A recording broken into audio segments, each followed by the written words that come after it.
Welcome to all of you dear friends. तो आज हम बात करने वाले हैं न्यू चैप्टर की प्रोबेबिलिटी, जो बहुत ही इजी चैप्टर है आपका, one of the easiest chapter in 11th science. Okay, तो प्रोबेबिलिटी क्या है वो आपको पता है, आप 9th में भी पढ़ चुके हैं, 10th स्टैंडर्ड में भी पढ़ चुके हैं, अब बारी है 11th में पढ़ने की। 10th स्टैंडर्ड तक आपने जो पढ़ा था वो बेसिक लेवल का था, पहले वो हम डिस्कस करते हैं यहाँ पे। बाद में हम हमारा जो 11th साइंस का प्रोबेबिलिटी हो डिस्कस करेंगे।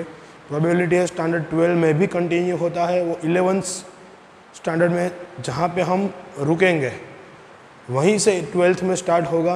यानी कि आपको ये पूरा का पूरा प्रोबेबिलिटी चैप्टर अच्छे से पढ़ना है, क्योंकि ये फिर से आएगा 12th स्टैंडर्ड में प्रोबेबिलिटी चैप्टर। ओके, और जेईई मेंस में भी इसके क्वेश्चंस पूछे जाते हैं, तो आप यहाँ अच्छे से पढ़ना प्रोबेबिलिटी चैप्टर।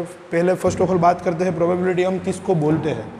तो प्रोबेबिलिटी को आपको पता है, हम कोई डाउट हो या हमें कुछ थिंकिंग करना हो कि ये कोई भी इवेंट है, कोई भी आप वर्क करते हो तो कितना पॉसिबल है कितना इम्पॉसिबल है वो आप प्रिडिक्ट करते हो, तो इसको आप प्रोबेबिलिटी वर्ड से डिनोट करते हो, इसको आप प्रोबेबिलिटी बोलते हो। तो आप सब लोगों को पता है कि प्रोबेबिलिटी क्या आती होगी कोई भी इवेंट्स की। तो आपको पता है हर एक की प्रोबेबिलिटी या तो 0 से स्टार्ट होकर 1 तक जाती है, 1 से बिगर वैल्यू नहीं आती है यहाँ पे प्रोबेबिलिटी की। तो पहले ही स्टेटमेंट में मैंने लिखा है it can have a positive value from 0 to 1। It can have positive value from 0 to 1। इसका मतलब क्या है कि आपकी कोई भी प्रोबेबिलिटी हो 0 से स्टार्ट होती है, लेस देन इक्वल टू, मान लीजिए ए इवेंट है तो ए की प्रोबेबिलिटी कहाँ तक जाती है, 1 तक जाती है। ये आप सबको पता है। ओके, तो आगे बात करते हैं। इस आपके पास प्रोबेबिलिटी का एक फॉर्मूला था। क्या फॉर्मूला था? Probability is equal to number of favourable outcomes divide by total number of outcomes. आपके जो भी इवेंट्स है उसके फेवरेबल आउटकम्स।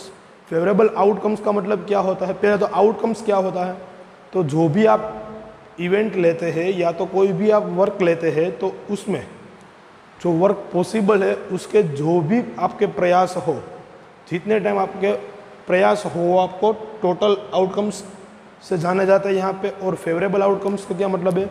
वो पॉजिटिव हो, पॉजिटिव हो तो वो कहलाते हैं फेवरेबल आउटकम्स। ओके, उस इवेंट के कोई पॉजिटिव वैल्यूज़ हो तो वो कहलाते हैं फेवरेबल आउटकम्स। इसका मतलब हम एग्जांपल से यहाँ पे समझ लेते हैं, क्योंकि एग्जांपल देना बहुत ही इम्पोर्टेंट है। अगर आप मानते हैं कि आप एक कॉइन टॉस करते हैं, यहाँ पे कॉइन टॉस करते हैं, तो उसमें आपको 2 पॉसिबिलिटी मिलेंगी। क्या क्या मिल सकती है? या तो हेड आएगा या तो टेल्स आएगा। तो वो क्या होगा? आपका टोटल आउटकम्स हो गए। दोनों पॉसिबिलिटी है, वो क्या होगी? टोटल आउटकम्स होगी। उसमें से फेवरेबल आउटकम क्या होगा? अगर मैं ये बोलता हूँ कि आपको हेड आने की पॉसिबिलिटी फाइंड करनी है, तो जो फेवरेबल आउटकम है वो क्या होगा? हेड वाला ही होगा। आपको जो बोला गया है वो क्या होगा? आपका फेवरेबल आउटकम होगा। ओके, तो नेक्स्ट बात करते हैं अप्रोच की। अप्रोच टू प्रोबेबिलिटी, किस किस टाइप की प्रोबेबिलिटी यहाँ पे आपने पढ़ी है आगे वो हम बात करते हैं। तो आपने 3 टाइप की प्रोबेबिलिटी यहाँ पे पढ़ी है। पहले था स्टैटिकल अप्रोच, जिसमें आपको ऑब्जर्वेशन या कुछ डाटा गिवन था। Okay, data of collection given था या तो ऑब्जर्वेशन आपको दिए गए होते थे। किस टाइप की प्रोबेबिलिटी है? तो ये 9th में आप पढ़ते थे, जो टेबल वगैरह बनाते थे स्टैटिकल अप्रोच की मदद से। आपको कोई एक डेटा कलेक्शन गिवन होता था, डेटा कलेक्शन में से आप चुन के उसको टेबल बनाते थे और ऐसी साइन से आप फिलअप करते थे। 4 टाइम्स यहाँ पे ग्रुप्स बनता था 5-5 का। 4 टाइम्स आप ये हॉरिजॉन्टल लाइन करते थे और 5 टाइम्स वाली लाइन होती थी आपकी डायगोनल लाइन। ओके, इसी तरह आप 9th में टेबल ड्रॉ करते थे एक, इसको हम बोलते हैं स्टैटिकल अप्रोच। क्या बोलते हैं? Statistical approach. ओके, तो नेक्स्ट बात करते हैं क्लासिकल अप्रोच। क्लासिकल अप्रोच क्या होता है? तो क्लासिकल अप्रोच है only equal probability events. Only equal probability कब होती है? तो अब जब भी एक कॉइन टॉस्ट करते हैं तो कॉइन टॉस्ट के साथ आपको 2 रिजल्ट मिलते हैं, या तो हेड वाला या तो टेल वाला। तो टेल आने की प्रोबेबिलिटी क्या है? 1/2 है, और हेड आने की प्रोबेबिलिटी क्या है? 1/2। यानी कि दोनों प्रोबेबिलिटी आपको सेम मिली। यहाँ पे क्या मिला, दोनों प्रोबेबिलिटी सेम मिली। तो यहाँ पे क्या लिखा है, ओनली इक्वल प्रोबेबल इवेंट। यहाँ पे प्रोबेबल है, ओनली इक्वल प्रोबेबल इवेंट। जब भी आपको दिया गया होता है कि उसकी प्रोबेबिलिटी इक्वल होती है, जब भी आपको कोई भी इवेंट दिया गया हो, एक इवेंट में दो पॉसिबिलिटी फाइंड करनी है आपको, दोनों की पॉसिबिलिटी प्रोबेबिलिटी आपको इक्वल मिलती है, तो उसको बोलते हैं क्लासिकल इवेंट। ओके, और लास्ट में है ज़ायोमेट्रिक अप्रोच। ज़ायोमेट्रिक अप्रोच है वो आपकी रियल लाइफ में यूज़ होता है। रियल लाइफ में यूज़ होता है, इसका मतलब क्या है, कुछ भी आप वर्क करोगे, कुछ भी इवेंट लोगे, ओके, वो होगा या नहीं होगा, होगा तो कितना होगा, नहीं होगा तो कितना % नहीं होगा, उसका चांसेस क्या है, वो आपको क्या देखने को मिलेगा, कहाँ पे, ज़ायोमेट्रिक अप्रोच में दिखने को मिलेंगे। वो आपकी सेट थियरी चैप्टर है, फर्स्ट वाले चैप्टर, उसके रिलेटेड एग्जाम्पल होंगे यहाँ पे। सेट थियरी है वो आपने पढ़ी तो नहीं है, ये आप मान के चलो कि यहाँ पे जो मैं भी यहाँ पे पढ़ाऊँगा आपको सेट थियरी वाला पोर्शन इस प्रोबेबिलिटी में, वो आपको अच्छे से यहाँ पे समझ आएगा, क्योंकि हम बेसिक से स्टार्ट करेंगे ये सेट थियरी वाला पोर्शन। वो नेक्स्ट चैप्टर में आएगा सेट थियरी। यहाँ पे जो डेवलप करेंगे कंसेप्ट, वो पहले से आपको याद रखना है, बाद में आपको पता चल जाएगा कि ये सेट थियरी का कंसेप्ट है। ओके, रैंडम एक्सपेरिमेंट है। रैंडम एक्सपेरिमेंट आप किसको बोलते हैं, यहाँ पे रैंडम एक्सपेरिमेंट है, यहाँ पे एक वर्ड दिखाई नहीं दे रहा है, रैंडम एक्सपेरिमेंट लिखा हुआ है। ओके, नाउ सेकेंड लाइन यहाँ पे लिखी है, रैंडम एक्सपेरिमेंट किसको बोलते हैं। तो रैंडम एक्सपेरिमेंट, आपको कोई भी एक्सपेरिमेंट करते हैं तो उसको आप रैंडम एक्सपेरिमेंट बोलते हैं। उसमें दो स्टेटमेंट आपको दिए गए हैं, it has more than one possible outcomes. It has more than one possible outcomes. क्यों यहाँ पे ऐसा बोला गया है, क्योंकि आप कोई भी इवेंट करते हैं, कोई भी रैंडम एक्सपेरिमेंट करते हैं, तो या तो आपका एक्सपेरिमेंट सक्सेस होगा या तो फेलियर होगा। ये देखोगे आप तो आपको दो पॉसिबिलिटी तो अभी ही मिल गई, दो आउटकम्स मिल गए, या तो फेलियर होगा या तो सक्सेस होगा। ओके, तो एक से ज़्यादा यहाँ पे पॉसिबल आउटकम्स मिल सकते हैं, या तो 50% होगा, या तो 30%, या तो 40%। Okay, it has not possible to predict the outcomes in advance. इसका मतलब क्या है, आप प्रिडिक्ट नहीं कर सकते ये इतना ही होगा, ये इतना ही होगा, प्रिडिक्ट नहीं कर सकते ऐसे। ओके, इसका मतलब है आप कोई भी एक्सपेरिमेंट करते हो, रैंडम एक्सपेरिमेंट किसको बोलते हैं, आपको पता नहीं है वो एक्सपेरिमेंट के बारे में और आप एक्सपेरिमेंट करते हो, तो क्या होता है इसमें, तो it has a not possible to predict, possible नहीं है प्रिडिक्ट करना कि आपका आंसर क्या आएगा इन एडवांस। एडवांस यानी कि आपका एक्सपेरिमेंट होने के पहले। ओके, तो इसको बोलते हैं हम रैंडम एक्सपेरिमेंट। अब जो ये पोर्शन है आपको 10th में पढ़ाया चुका था यहाँ तक का, अब जो पढ़ने वाले हैं हम सैंपल स्पेस। सैंपल स्पेस किसको बोलते हैं, सैंपल स्पेस बोलते हैं हम टोटल पॉसिबली आउटकम होता है, जो भी आप एक्सपेरिमेंट करते हैं रैंडम एक्सपेरिमेंट, उसका टोटल पॉसिबिलिटी आउटकम्स होते हैं, उसको हम एक सेट में बांध के रखते हैं। यहाँ पे सेट में रखते हैं, इसका मतलब क्या है, आपको सेट पता है। सेट किस तरह लिखा जाता है, यहाँ पे इसी तरह आप सेट लिखा जाता है, आप इसी तरह सेट लिखते थे। ओके, दोनों ब्रैकेट है, करली ब्रैकेट है, करली ब्रैकेट में आप सेट के एलिमेंट्स लिखते थे। ओके, तो इसको हम बोलते हैं सेट ऑफ यहाँ पे मैंने लिखा है statement, state of all possible outcomes of a random experiment. Random experiment के कुछ पॉसिबल आउटकम्स होंगे, वो हम कहाँ लिखेंगे, एक सेट में लिख देंगे, उसको हम बोलेंगे सैंपल स्पेस। सैंपल स्पेस यहाँ पे आपके लिए नया नाम है। आप ऐसा मान के चलो आपके पास प्लेन है, प्लेन का मतलब क्या होता है, आपके पास एक कोई बॉर्डर दी हुई है, उसमें आप यहाँ पे वर्क कर रहे हैं, तो ये बॉर्डर है वो क्या है, इसका बॉर्डर सैंपल स्पेस है। जो भी आपकी पॉसिबिलिटी आएगी वो सैंपल स्पेस के बीच से आएगी। ओके, सैंपल स्पेस है वो, सैंपल स्पेस को हम डिनोट करते हैं एस से। सैंपल स्पेस को किसको डिनोट करते हैं, एस से। ओके, अब मान लेते हैं एक एग्जांपल लेकर चलते हैं कि इफ़ टॉस द कॉइन, आप टॉस करते हो कॉइन को, तो आपके पास दो पॉसिबिलिटी आएगी, हेड और टेल्स। तो उसको मैंने सेट में लिख दिया, यहाँ पे पॉसिबल आउटकम्स कितने होंगे, दो। सेट में पॉसिबल आउटकम्स कितने होंगे, दो होंगे। तो सेट में मैंने लिख दिया एस इक्वल टू सेट में एच और टी, हेड और टेल्स। तो ये हमारे हो गए सैंपल स्पेस। और हर एक सैंपल स्पेस के एक एक एलिमेंट है, ये फर्स्ट वाला एलिमेंट है, सेकंड वाला, थर्ड वाला हो, फोर्थ वाला हो, ऐसे एलिमेंट है। उस सब एलिमेंट को आप सैंपल पॉइंट बोलेंगे। क्या बोलेंगे, sample point. Each of the element of a sample space is called a sample point. Example लेते हैं यहाँ से सैंपल पॉइंट का, तो ये कॉइन टॉस होता है, उसमें से एक हेड आप चुन ले, यहाँ पे हेड एक सिलेक्ट करते हैं तो हेड आपका सैंपल पॉइंट है। अगर आप टेल सिलेक्ट करते हो टेल आपका सैंपल पॉइंट है। ओके, ये दोनों क्या है आपके सैंपल पॉइंट्स है। ओके, एक बार इसका स्क्रीनशॉट ले लो, आपको ये बुक में आपकी फेयर बुक जो है उसमें लिखना है। ओके, एक बार स्क्रीनशॉट ले लो, मैं यहाँ पे साइड हो जाता हूँ। बाद में हम आगे बात करेंगे। यहाँ से इवेंट्स है, इवेंट आपको बढ़ना है। यहाँ पे इवेंट है आपके पास, इवेंट है क्या होता है, subset of a sample space. Sample space में से कुछ हम निकाल लेते हैं, उसको हम बोलते हैं इवेंट। ओके, तो इवेंट्स हम स्टार्ट करेंगे आगे। तो एक स्क्रीनशॉट ले लो यहाँ पे। नेक्स्ट हम बात करते हैं इवेंट की। इवेंट क्या होता है, तो आपको मैंने बोला था इवेंट क्या होता है, it is a subset of a sample space. एक सैंपल स्पेस आपके पास है, उसका इवेंट है ही वो सब स्पेस का उसका सबसेट है। सबसेट का मतलब क्या होता है, आप सेट थियरी में पढ़ेंगे। सबसेट ये होता है कि आपको जो भी एक सेट, बड़ा वाला सेट गिवन होता है, उसमें से आप कुछ पार्ट्स निकाल लो।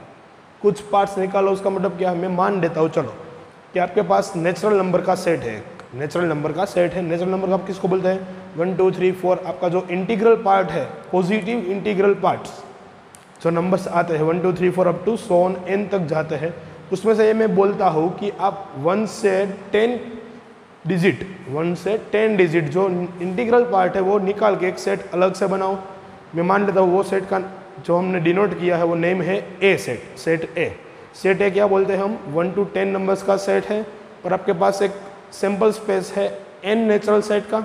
n नेचुरल सेट यानी कि नंबर ऑफ नेचुरल सेट जो आपके पास है 1 to n का। तो ए क्या होगा, वो n का सबसेट होगा। n में से ही हमने कुछ पार्ट्स निकाल लिए हैं, तो उसका वो सबसेट होगा। सेट का जो एक पार्ट है उसको बोलते हैं सबसेट। ओके, तो it is the set of a favourable outcomes. Event होती है क्या होती है, set of a favourable outcomes होती है।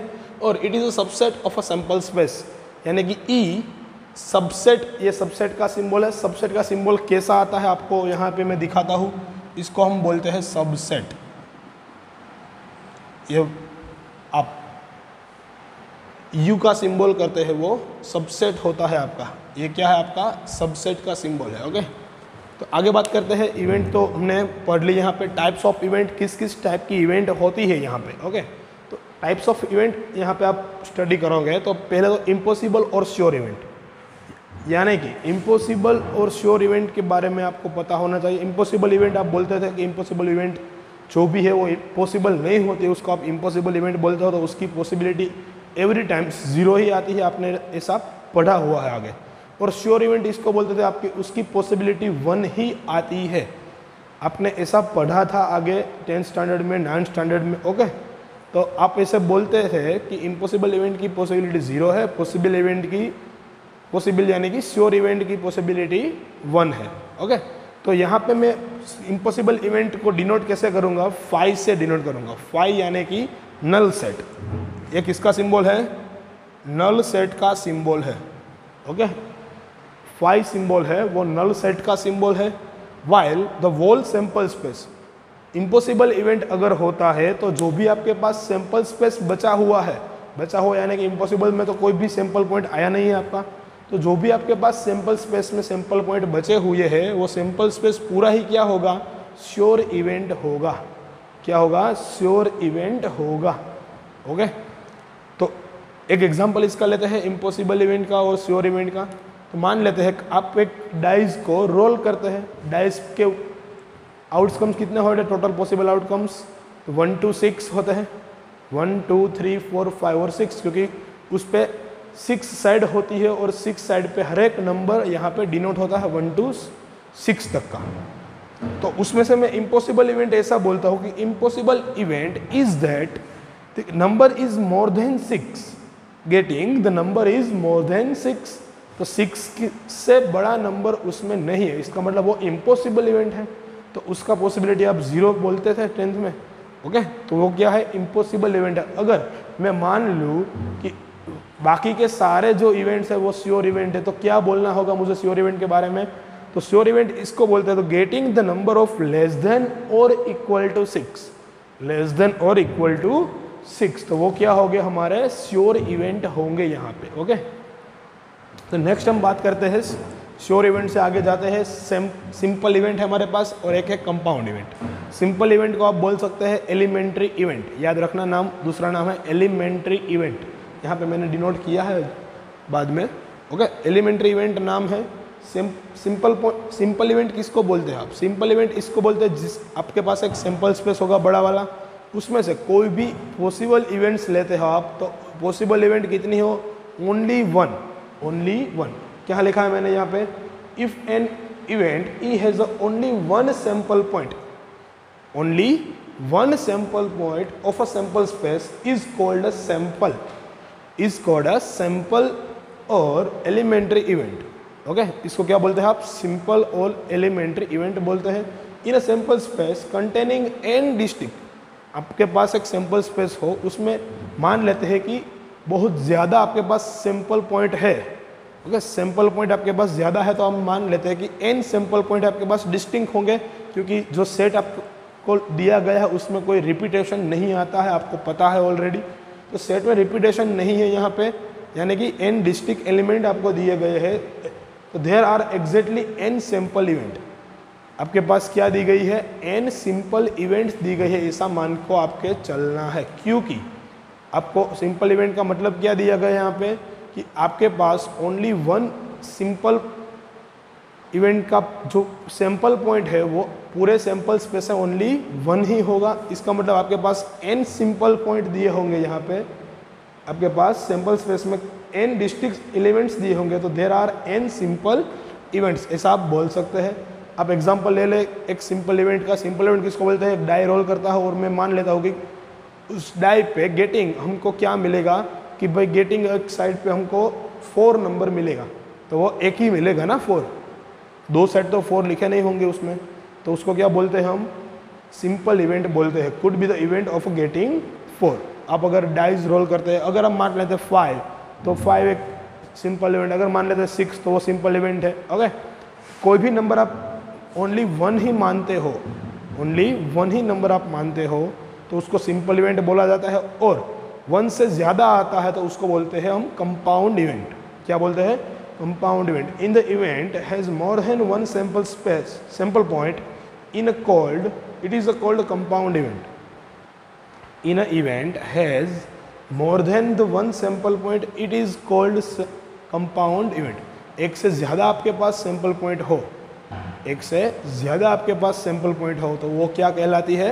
कंपाउंड इवेंट कहलाती है। वो मान लेते हैं कि आप एक डाइस रोल करते हैं, उसमें जो भी आपके पास मिलते हैं वो टोटली इवन नंबर से, इवन नंबर से यानी कि 2 4 6 है डाई पे, तो 2 4 6 यानी कि 3 एलिमेंट आ गए, तो यहाँ पे वो क्या हो गई? कंपाउंड इवेंट हो गई। आप ओड नंबर्स लेते हैं, यहाँ पे मैंने इवन नंबर्स का एग्जाम्पल दिया हुआ। आप ओड नंबर लेते हैं तो 1 3 5 होते हैं। आप प्राइम नंबर लेते हैं तो भी 3 5 2 3 5 होते हैं आपके पास।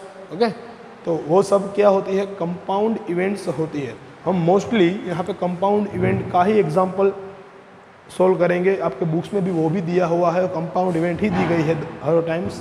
ओके, तो अब आपको क्या पढ़ना है बाकी थियरी में? तो एक कॉम्प्लीमेंट्री सेट पढ़ना है। कॉम्प्लीमेंट्री सेट आपको पता है, कॉम्प्लीमेंट्री किसको बोलते हैं? आप ए देश को बोलते थे, ए डेस या तो ए बार बोलते थे कॉम्प्लीमेंट्री इवेंट। कॉम्प्लीमेंट्री इवेंट के बाद आप पढ़ेंगे ए इवेंट ए और B, A and B. Okay, complementary event minus B.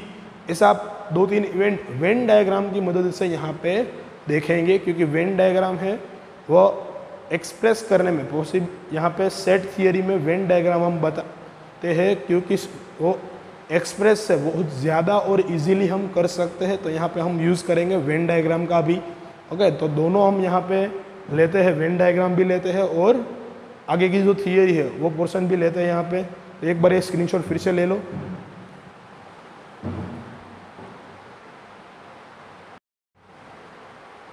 अब नेक्स्ट आपके पास है एक कॉम्प्लीमेंट्री सेट। कॉम्प्लीमेंट्री सेट आप किसको बोलते थे? आपको पता है। ओके, कॉम्प्लीमेंट्री सेट क्या होता है? तो कॉम्प्लीमेंट्री सेट है वो जब आप इवेंट ए लेते हो, आप कोई भी इवेंट मान लेते हैं कि लेते हो कोई भी इवेंट, वो जब भी नहीं आता है उसको आप बोलते हैं उसकी, जो भी इवेंट आपके ली हुई थी उसकी कॉम्प्लीमेंट्री इवेंट। ओके, तो मान लेते हैं यहाँ पे कि कॉम्प्लीमेंट्री इवेंट ऑफ ए क्या होता है, तो अगर नॉट ए, जब भी ए नहीं होता है तब उसको बोलते हैं आप कॉम्प्लीमेंट्री इवेंट। यानी कि मैं मान लेता हूँ एक एग्जांपल लेके कि आपके पास एक सैम्पल स्पेस है, उसमें 1 to 10 नंबर्स दिए हुए हैं, 1 to 10 नंबर्स दिए हुए हैं। अगर मैं मानता हूँ कि इवेंट ए क्या है, तो कि सब ओड नंबर्स है, सब ओड नंबर्स है 1 to 10 में से, सैम्पल स्पेस में से कि क्या क्या आएंगे ओड नंबर्स 1 3 5 7 9, 1 3 5 7 9। ओके, अब मैं बोलता हूँ कि उसका मुझे कॉम्प्लीमेंट्री सेट चाहिए, यानी कि जब ए नहीं आता है वो सेट मुझे चाहिए। ए कहाँ तक नहीं आता है, तो इवन नंबर में नहीं आता है, यानी कि ए का कॉम्प्लीमेंट्री सेट क्या होता है, इवन नंबर का सेट होता है 1 to 10 में से, 2 4 6 8 10। ओके, तो वो क्या होता है, कॉम्प्लीमेंट्री सेट होता है। उसको हम डिनोट करते हैं ए डैश और ए बार से। डिनोट कैसे करते हैं, ए डैश और ए बार से डिनोट करते हैं। कोई भी नोटेशन आपको दिख सकता है। एक एग्जाम्पल यहाँ पे दिया हुआ है, if an event A is equal to event of getting odd number in throw of die. आप एक डाई थ्रो करते हो और उस पर ऑड नंबर्स आते हैं तो उसका इवेंट को आप ए बोलते हैं। तो उसकी सैम्पल स्पेस तो आपको पता है 1 to 6 होंगी, उसमें से ए हम लेना चाहते हैं यहाँ पे ऑड नंबर का सेट, तो 1 3 5 1 3 5 वो ऑड नंबर्स का सेट होगा। तो उसकी कॉम्प्लीमेंट्री इवेंट क्या होगी, इवन नंबर का सेट।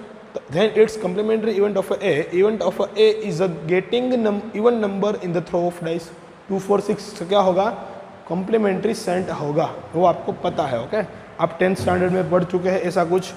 यहाँ पे मैं लिख देता हूँ, आप जो नोटेशन 10th स्टैंडर्ड में पढ़े हुए हैं वो, कि आप मान लेते हैं probability of A plus probability of complementary set of A is equal to हर एक टाइम आपको क्या मिलेगा, 1 ही मिलेगा। आप ये पढ़ चुके हैं ऑलरेडी। ओके, यहाँ से आप दो नोटेशन निकालते थे, एक तो निकालते थे P of A is equal to 1 minus P of complementary of A, और P of complementary set A is equal to 1 minus P of A. ये दोनों नोटेशन आपने वहाँ से ही निकाले हैं। ओके, ये दोनों नोटेशन है, आपको दिख नहीं रहा होगा, मैं एक बार दिखा देता हूँ स्क्रीन। चलो आगे बढ़ते हैं। अब इसको हम किस और तरह से लिख सकते हैं या नहीं लिख सकते, ये कैरेक्टरिस्टिक है कॉम्प्लीमेंट्री ऑफ ए। इसको क्या बोलते हैं, कॉम्प्लीमेंट्री ऑफ ए। यानी कि ए देश को हम लिख सकते हैं, एक मान लेता हूँ कि बी को एक एलिमेंट है, बी क्या है कि एलिमेंट है, या तो सैंपल पॉइंट बोले आप, सैंपल पॉइंट है। बी हमने लिया है एस में से, यानी कि सैंपल स्पेस में से लिया है, तो वो क्या होगा, सैंपल पॉइंट ही होगा या तो एलिमेंट होगा आपका कुछ। And B not belongs to an A, आपका ए जो सेट है, ए जो इवेंट है उसमें बी नहीं है, तो वो क्या कहलाएगा, कॉम्प्लीमेंट्री ऑफ ए कहलाएगा।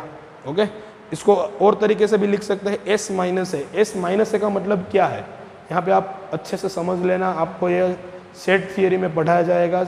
एस माइनस ए, तो एस माइनस ए क्या होता है, तो जो भी एस में कंटेन करते हैं एलिमेंट, उसमें से एक के एलिमेंट निकाल देने हैं, एक के एलिमेंट निकाल देने हैं हमको। इसका मतलब क्या है, ए देश यानी कि कॉम्प्लीमेंट्री ऑफ ए है। क्या बोल रहा हूँ एक बार अच्छे से सुनना।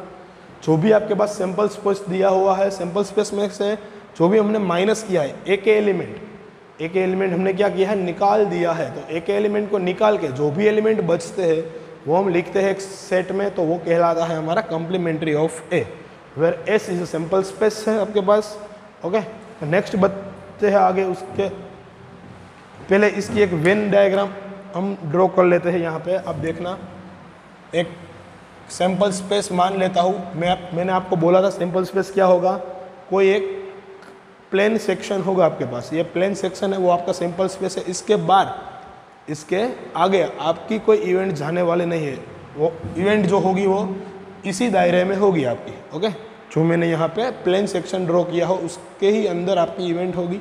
अब मान लेता हूँ मैं इवेंट ए, ये राउंड वाला जो पोर्शन मैंने दिया है यहाँ पे वो इवेंट ए है। क्या है, इवेंट ए। तो इवेंट ए के जो बाहर वाली स्पेस है उसको हम क्या बोल सकते हैं, एस माइनस ए। ये जो स्पेस है एस, उसमें से मैंने ए निकाल लिया, तो क्या होगा, ये ए देश होगा। ये जो बचा है सब ब्लू से मैंने लाइन ड्रॉ की है, वो क्या होगा, सब ए देश वाला पोर्शन होगा, ए देश वाला यानी कि जो बीच वाला राउंड है वो ए है, बाहर वाला जो स्पेस है वो क्या है, कॉम्प्लीमेंट्री ऑफ ए है। इसका मतलब एस माइनस ए जो भी पॉइंट आपके पास गिवन होंगे वो क्या होंगे, जो ए के बाहर होंगे। ओके, इसको हम वेन डायग्राम बोलते हैं। ओके, वेन डायग्राम आपको ड्रॉ करना इसलिए है क्योंकि आप इजीली सोल्व कर सके। ये सेट थियरी का मेथड है। अब आगे जाते हैं ए और बी, इवेंट ए और बी। तो आपको यूनियन पता होगा, यूनियन किसको बोलते हैं हम, आपको जो भी सेट का सम करना होता है उसको हम यूनियन कहते हैं। आपको सेट थियरी में ये भी पढ़ाया जाएगा। सेट थियरी यानी कि आप 9th 10th स्टैंडर्ड में पहले पढ़ चुके थे, बाद में जो आपका NCERT वाला कोर्स आया उसमें से सेट थियरी निकाल दिया गया था। ओके, सेट थियरी जो चैप्टर है वो बहुत इंपॉर्टेंट था, बट NCERT कोर्स में से निकल गया था चैप्टर, वो पहले वाला कोर्स था उसमें सेट थियरी दिया हुआ था आपको। तो इवेंट ए और बी का मतलब क्या होता है, यहाँ पे सब इवेंट्स आपको लेने हैं, सब एलिमेंट्स आपको लेने हैं। किस किस में से एलिमेंट लेंगे आप, ए में से लेंगे और बी में से लेंगे और बोथ में से भी लेंगे। पहले ए में से लेंगे, सब क्या दिया हुआ है, union of a two set A and B, इसको डिनोट करते हैं ए यूनियन बी। यूनियन का सिंबल यू टाइप का है, यू। ओके, ये दोनों थोड़े दूर लिखने होंगे, बीच में क्या करेंगे हम, यू करेंगे यूनियन का। कंटेन्स क्या क्या कंटेन्स करता है, contains all the element which are either A को भी कंटेन करता है और बी को भी कंटेन करता है और बोथ ए और बी और बोथ तीनों को कंटेन करता है, यानी कि ए और बी के सभी एलिमेंट इसमें शामिल होंगे ए और बी में। तो उसको हम एक रिप्रेजेंटेशन में लिखते हैं इवेंट ए और बी। इसका मतलब ए योग बी, ए यूनियन बी को हम किस तरह लिखे जाते हैं यहाँ पे, तो इसको लिखते हैं सेट में एक्स को एक बेक एलिमेंट है, यानी कि एक सैंपल पॉइंट है। एक सैंपल पॉइंट हमने लिया है ए में से भी और इसमें ये बी में भी है, x बिलोंग्स टू बी में भी है। कोई भी एलिमेंट लेते हैं तो आप यहाँ पे बिलोंग टू का साइन करते हैं, बिलोंग टू। ए एक्स में से x जो है वो a में भी है, x जो है b में भी है। उसका मतलब क्या है, दोनों में से हमने x कंडक्ट किया है a और b के लिए। तो उसका एक वेन डायग्राम यहाँ पे बनाते हैं हम। तो यहाँ पे एक आपके पास सैंपल स्पेस है S, ये वाला क्या है, सैंपल स्पेस है। ओके, ये वाला आपके पास है सैंपल स्पेस है। सैंपल स्पेस में मैंने दो यहाँ पे सेट लिए हुए हैं, तो दो सेट में यहाँ पे बनाता हूँ। यहाँ पे मान लेता है एक ये B सेट है ये वाला, और ये वाला A सेट है। यहाँ पे मैं जो डिनोट कर रहा हूँ वो अंदर की साइड डिनोट कर रहा हूँ। तो एक A सेट है एक B सेट है, दोनों में x है। यहाँ पे x आएगा, क्यों, क्योंकि x A में भी है और x B में भी है। तो ये जो दोनों वाला पोर्शन है B भी आएगा, A भी आएगा, और A और B का जो पोर्शन है दोनों का पोर्शन भी आएगा। जो मैंने यहाँ पे डिनोट किया हुआ है ब्लैक लाइन से, वो सारा का सारा क्या कहलाएगा, A यूनियन B कहलाएगा। सारा का सारा क्या कहलाएगा, A यूनियन B। ओके, तो ऐसे ही आपको A एंड B आगे पढ़ना है। ओके, तो आगे की थियरी है वो नेक्स्ट लेक्चर में हम कंडक्ट करेंगे। यहाँ तक आज रुक जाते हैं। ओके, बहुत थियरी आपने पढ़ लिया यहाँ पे आप स्क्रीनशॉट ले ले एक फिर से। तो आगे की जो थियरी है वो नेक्स्ट लेक्चर में हम पढ़ेंगे, कंटिन्यू करेंगे कल से फिर से। ओके, तो मिलते हैं नेक्स्ट लेक्चर में फिर से दोस्तों। Bye bye, thank you.